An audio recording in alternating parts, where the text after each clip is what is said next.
You like confidence.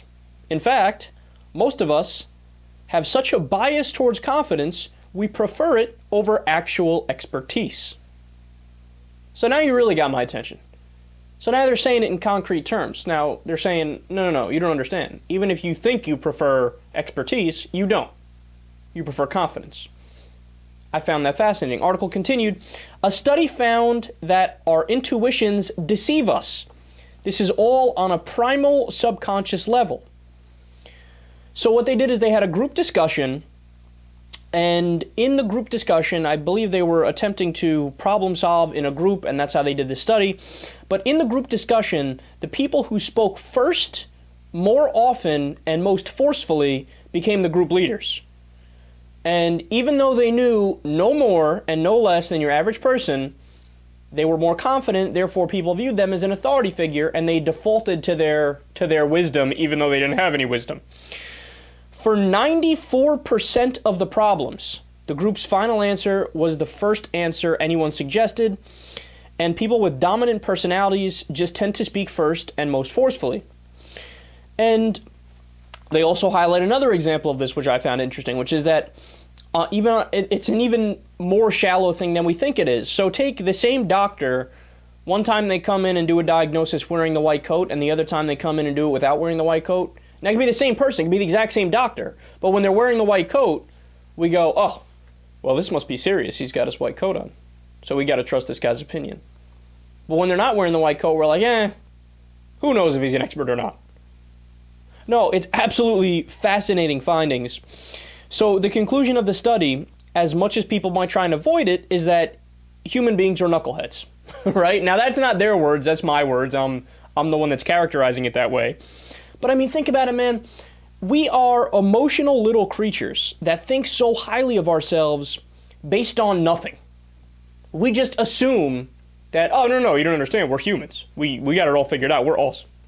Yeah, well, what are you basing that on? You're not basing that on anything. And then when you read a study like this, you think the opposite is true. Because look, no matter how much people try to sugarcoat it, think about what the findings of this study actually say. You are a slave to your basic instincts, right? Now, on a more concrete level, it might be like, well, that's obvious, right? Because think about it. You could go, how many days can you go without eating? Not many before you die. How many days can you go without drinking? Even less than eating, right? And take other examples too, like other primal urges like sex, for example. You know, sometimes we feel like, God damn it, you need to relieve yourself. You got to do a little something, you know what I'm saying? Right? So by the same token that we view those as super concrete and, oh, you can't live without these things, food, water, relieving yourself, so on and so forth, right? It's the same thing on a subconscious level for things that we don't think that's the case. So it takes such a super conscious effort to avoid these things and to think, well, wait a second. Is it just the confidence that this person is portraying that leads me to think that they're an expert, or are they actually an expert? And most people, no matter how smart we think we are, fall for it. So look, let me give you an example just from my own experience, because I think this illustrates it really perfectly. So when I was in 8th grade history class, now I'm going way back now. I'm going, little awkward Kyle, super skinny, wearing his glasses every day, just nerd slash geek slash dork extraordinaire. I mean, I'm as nerdy as they get, right? But one thing I knew how to do, in fact, the only thing, I'm so one-dimensional it's sickening, but the only thing I've really known how to do is speak. So I remember in 8th grade, a teacher's name Miss Bryant, no relation to Kobe, she said, you know what we're going to do? We're going to do a mock trial. And there was this shy, nice girl who was assigned the prosecutor's position, and I was assigned the defense lawyer's position. We had a week to prepare, and the way that the case was structured, my guy was guilty. Now, I knew he was guilty, the teacher knew he was guilty, and the prosecutor knew he was guilty, but the rest of the class didn't know it, right? And my job was to defend the guy.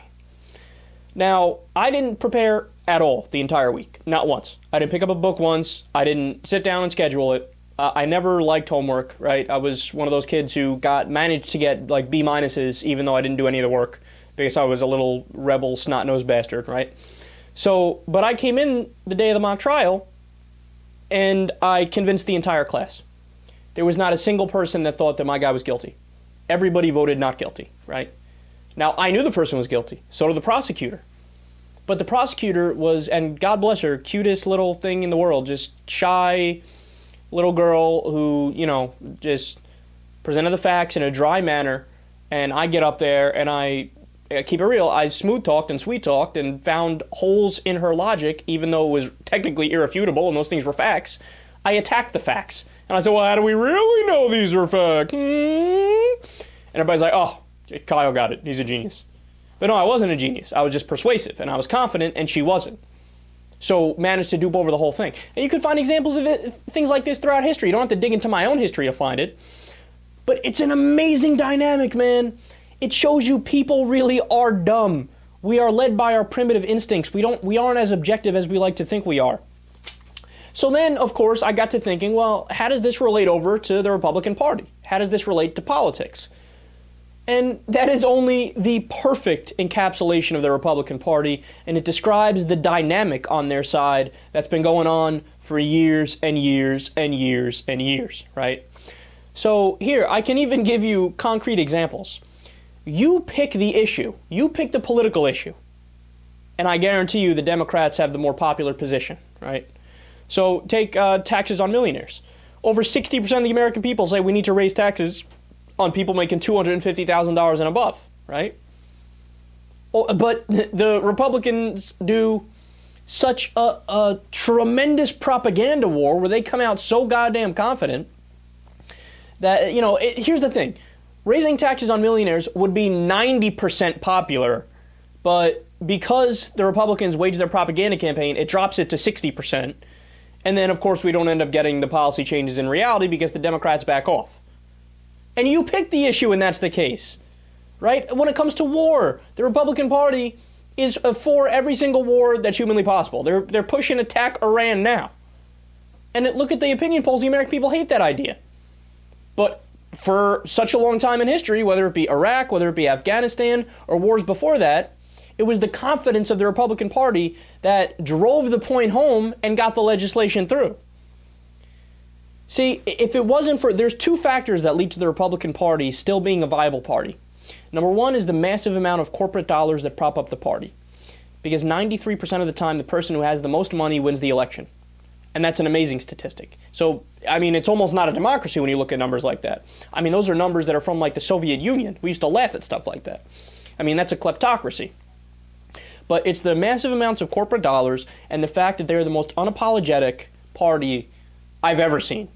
And they just double down on everything, even when they're dead wrong. I mean, God, think about this, man.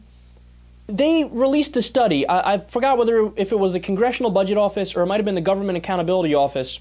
And both of those, by the way, are nonpartisan. And the Republicans quote them all the time whenever there's a piece of information that coincides with their ideology, right? But there was a study that came out in no uncertain terms. It's completely false, the Republican idea that if you cut taxes for the rich, the economy will do better. The study proved that using empirical data. They say, no, you don't understand, that's not the case. In fact, if anything, there's the opposite correlation. If you cut taxes for the rich, the economy does worse. It was an empirical study, it was raw data, it was numbers, it was facts, it was statistics. You know what the Republicans did? Yeah, you're not allowed to release the study. Yeah, but what are you talking about? The study was already released. They're like, no, okay, it's cool. You're going to rescind the study, you're going to take it back. You know what happened? The Democratic leadership rescinded the study. It's amazing, but it shows you the power of confidence, the power of being unapologetic. And it shows you that, look, it doesn't matter what you're saying, it really is how you say it.